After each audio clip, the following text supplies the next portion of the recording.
Praise the Lord. യെഹെസ്കേൽ പ്രവാചകന്റെ പുസ്തകം 17-ാം അധ്യായം 1 മുതൽ 23 വരെയുള്ള തിരുവചനങ്ങൾ.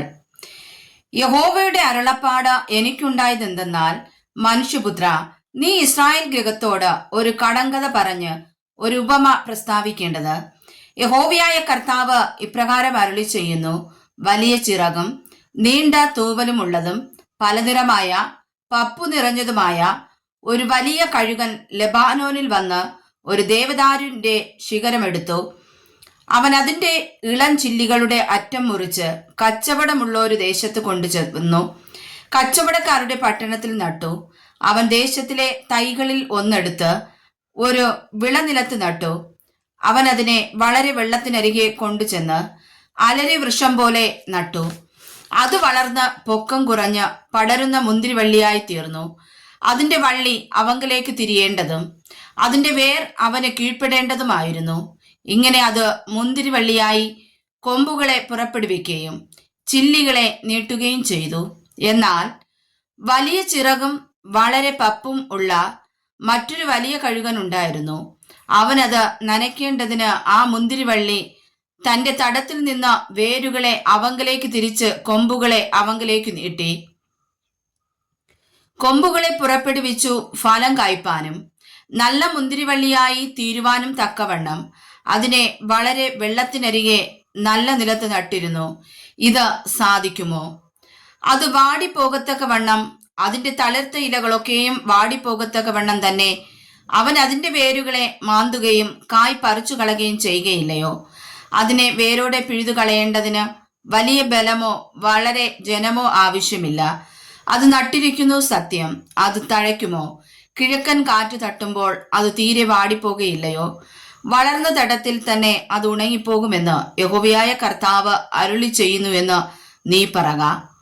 യഹോവയുടെ അരുളപ്പാട് എനിക്കുണ്ടായതെന്തെന്നാൽ, ഇതിന്റെ അർത്ഥം നിങ്ങൾ അറിയുന്നില്ലയോ എന്ന് നീ ആ മത്സരഗൃഹത്തോട് ചോദിച്ചിട്ട് അവരോട് പറയേണ്ടത്: ബാബേൽ രാജാവ് യെരൂശലേമിലേക്ക് വന്ന് അതിന്റെ രാജാവിനെയും പ്രഭുക്കന്മാരെയും പിടിച്ച് തന്നോടുകൂടെ ബാബേലിലേക്ക് കൊണ്ടുപോയി. രാജസന്തതിയിൽ ഒരുത്തനെ അവൻ എടുത്ത് അവനുമായി ഒരു ഉടമ്പടി ചെയ്ത് അവനെ കൊണ്ട് സത്യം ചെയ്യിച്ചു. രാജ്യം തന്നെത്താൻ ഉയർത്താതെ താണിരുന്ന് അവന്റെ ഉടമ്പടി പ്രമാണിച്ച് നിലനിന്നു പോരേണ്ടതിന് അവൻ ദേശത്തിലെ ബലവാന്മാരെ കൊണ്ടുപോയി. എങ്കിലും അവനോട് മത്സരിച്ച് ഇവൻ തനിക്ക് കുതിരകളെയും വളരെ പടജനത്തെയും അയച്ചു തരണമെന്ന് പറവാൻ ദൂതന്മാരെ മിസ്രയീമിലേക്ക് അയച്ചു. അവൻ കൃതാർത്ഥനാകുമോ? ഇങ്ങനെ ചെയ്യുന്നവൻ തെറ്റിയൊഴിയുമോ? അല്ല, അവൻ ഉടമ്പടി ലംഘിച്ചിട്ട് വഴുതിപ്പോകുമോ?